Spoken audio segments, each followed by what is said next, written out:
Grüß, willkommen in einem and in a Fragens video. Welcome to yet another exciting video, in this case part 28 of my battle series of video. This video will cover the Polish campaign from 1st of September to 6th of October 1939, with this specific video covering the order of battle of both sides, as well as a quick breakdown of some of the equipment that was used in the conflicts.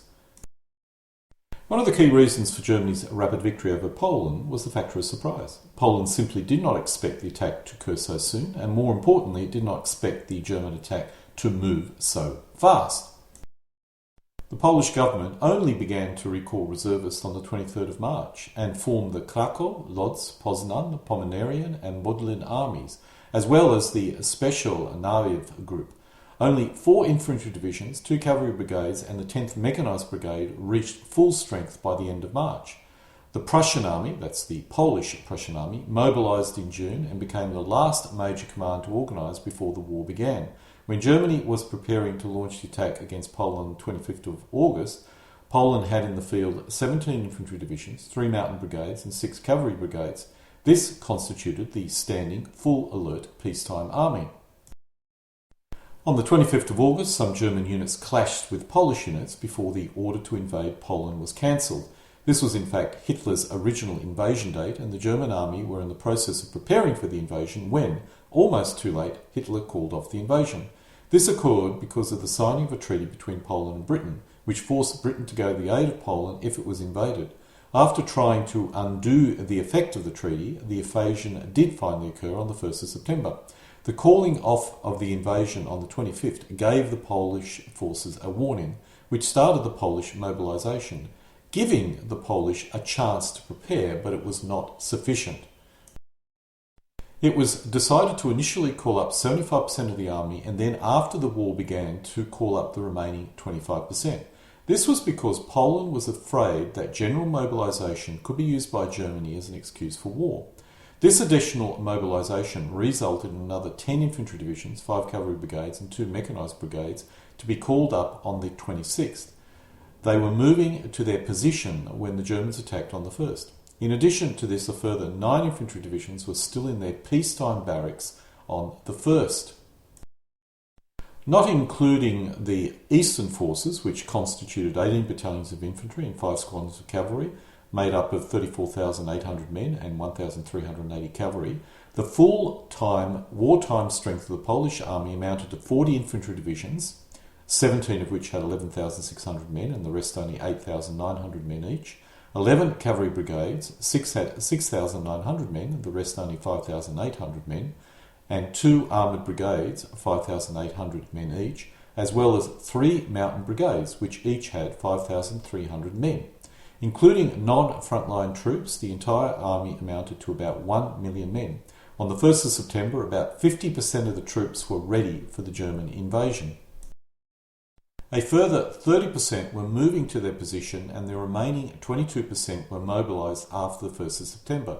The entire army was officially mobilised by the 6th of September. However, the newly mobilised forces were not in the best possible position, and German air attacks hampered their movement. In addition to the regular and reserve army, the Polish had about 2 million militia reservists. These would have taken about 3 to 6 months to become ready, but they were available far sooner for the purpose of replacing losses. Some of these militia formations were mobilised and armed for the defence of Warsaw and Lvov. However, they had no heavy support equipment. If Poland had become fully aware of the dangers sooner, they may have started the training of some of these reservist formations well before the beginning of the war. After all, it was the 28th of October 1938 that Germany first made a hostile demand on Poland. In this case, Germany demanded Danzig, a road-rail link between Germany and East Prussia, and some territorial rights on this link and guarantees of a new border. Germany made this demand 3 more times, the last being on the 21st of March 1939. On the 23rd of August, Poland did attempt to call up troops, but not much was done because Poland feared Germany would view mobilisation as a pretext for war. Too late and too slow. If Poland had acted with determination in 1938 and started the mobilisation and training of some of these formations, the course of the war would have certainly been different, another of the great what-ifs of history.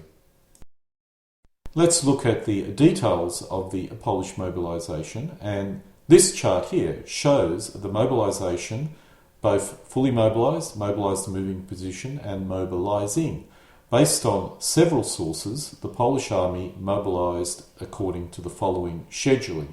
On the 31st of March, 4 infantry divisions were raised, 15th of August, 20 infantry divisions, and 1st of September, 30 infantry divisions and 9 reservist divisions. Using this source, we have 20 border divisions, 10 regular divisions and 9 reservist divisions. This should be only taken as a guide, and in fact there was at least one other reservist division raised which is not in this source. Mobilization rapidly accelerated after mobilization was declared on the 31st of August. Let's now drill into order of battle. For reasons of clarity, the Polish forces have been divided into a north and south, facing the respectively German Army Group North and German Army Group South. This shows a detailed view of the Polish northern defences which face the German Army Group North.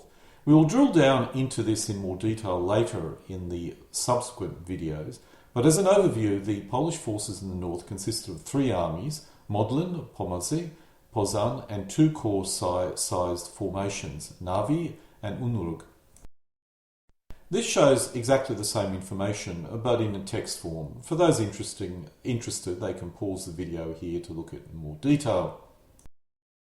Facing the German Army Group South, the Polish deployed 3 armies, Lodz, Krakow and Carpathian. As with the northern forces, this shows the same information, but in text form. For those interested, they can pause the video here to study in more detail. On the Polish Eastern Front, the Polish had 3 corps-sized groups and a border force which consisted of infantry battalions and a small armoured formation, as well as some squadrons of cavalry. Finally, in the south, the Polish had a reserve army and 2 corps-sized groups. Everything pretty much here, with the exception of the eastern border forces facing Russia, did meet the Germans. This shows the same information that we saw in the previous slide, but in text form. For those interested, they can pause the video here to study in more detail. On the German side, we have an amazing amount of information. However, most of it applies to later periods in the war. Therefore, we possess rather interesting gaps in our knowledge of the period between the beginning of World War II and the start of the French campaign. This is perhaps understandable. The Germans were in a panic, preparing their nation for a war, and the generals hoped they would not need to fight.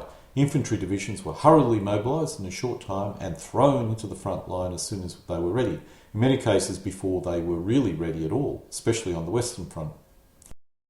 The result of this it is difficult to determine exactly what formations were ready for battle on a particular day, as formations earmarked for battle may still have been moving up to the front line when the campaign began. To cap it all off, the Germans had a host of ad hoc formations, which I must admit were quickly reorganised during the Polish campaign into larger formations. So an example, we start the campaign with a single cavalry brigade, and during the campaign it joined a 2nd cavalry brigade and was finally organised into a division. The timing of this is significant in determining the exact German order of battle at any particular point in time during the campaign. So with that caveat, this shows the German Army Group North. The Germans deployed 2 army groups. The northern group consisted of 2 armies, the 3rd and 4th, as well as an Army Group North reserve army size formation. The 30th Corps arrived after the 9th of September, which is shown at the bottom of the screen. This shows the same information but in text form. For those interested, they can pause the video here to investigate in more detail. Down south, the German Army Group South consisted of 3 armies, the 8th, the 10th and 14th, as well as an Army Group South reserve army size formation. The 42nd Corps arrived after the 7th of September. This shows the same information, specifically concerning the Army Group South Reserves and the 8th Army, but in text form. For those interested, they can pause and view in more detail. Further down south, this shows the text version of the same TONE that I showed earlier, but for the 10th and 14th Army. Pause and view if you so desire. Let's now go to the Air Force. This shows the German Luftwaffe order of battle in the north. As you can see here, this was a very bomber and ground support heavy formation, but did contain some Bf-109 formations which proved rather deadly.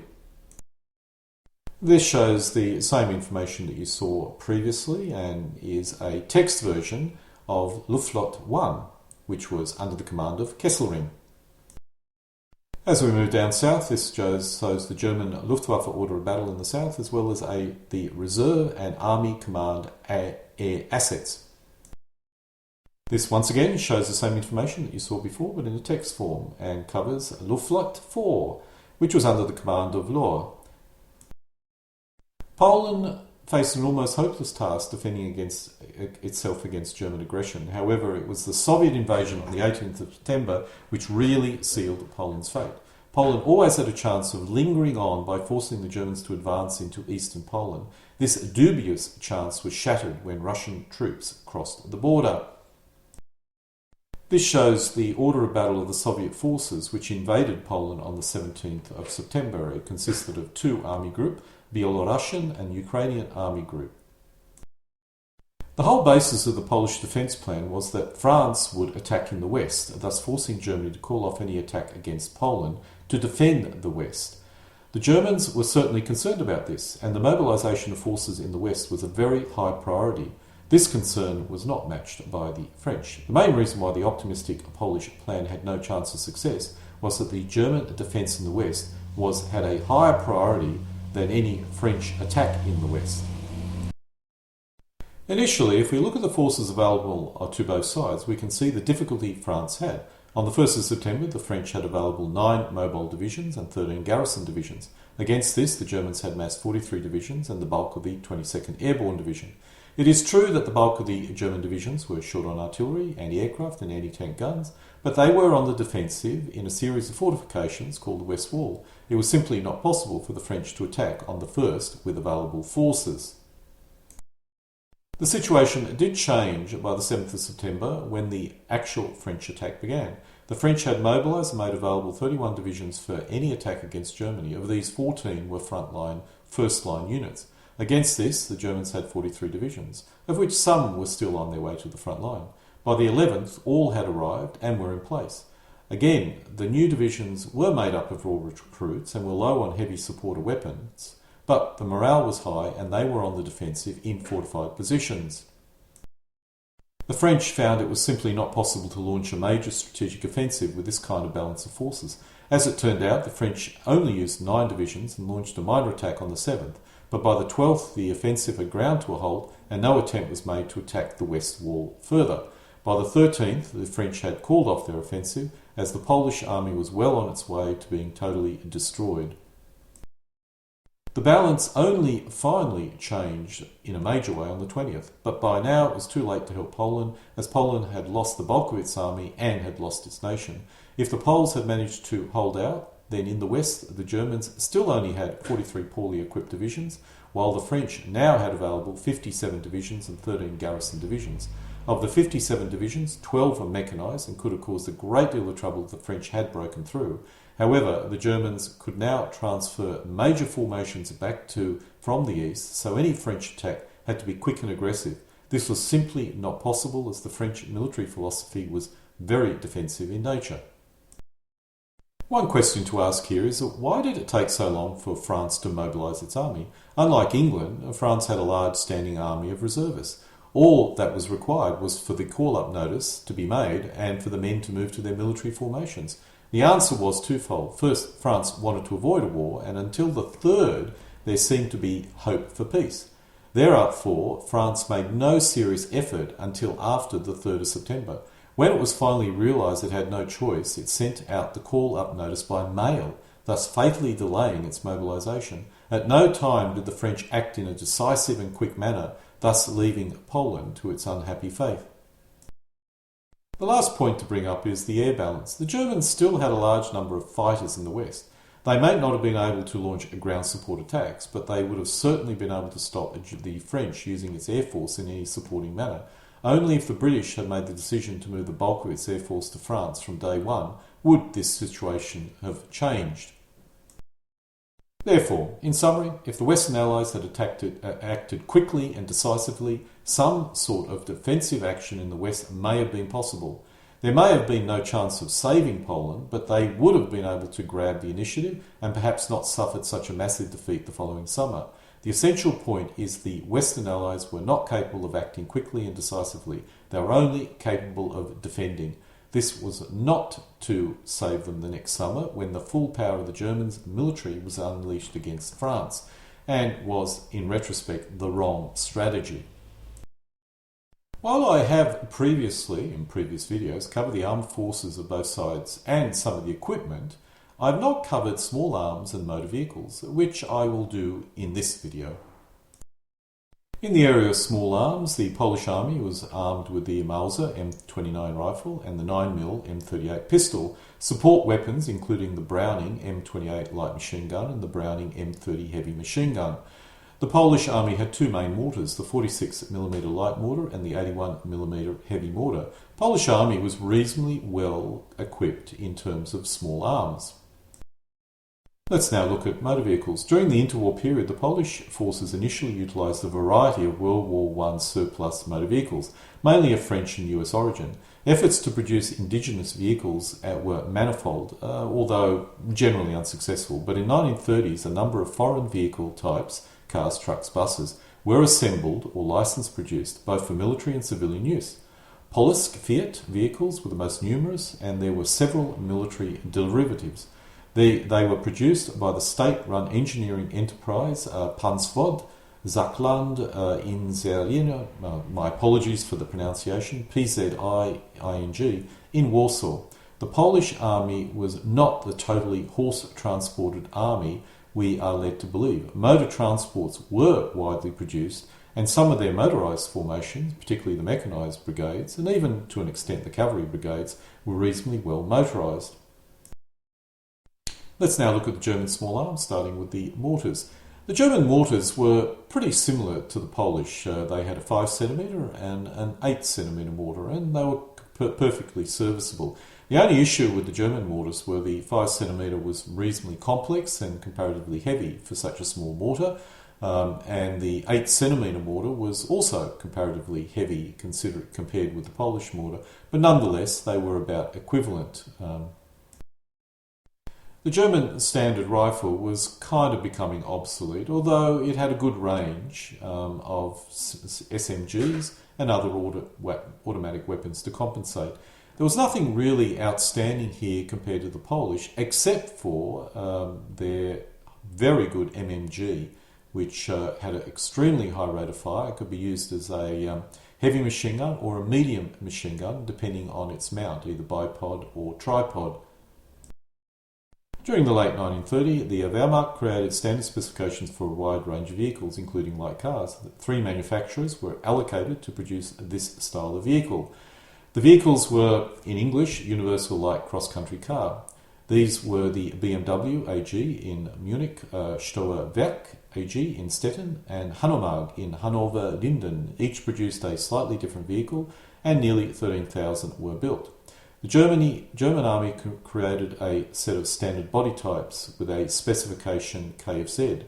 The common body types for this vehicle were as follows: KFZ1, 4-seat car; KFZ2, signals; KFZ2/40, maintenance and repair; KFZ3, light surveying car; KFZ4, anti-aircraft platform.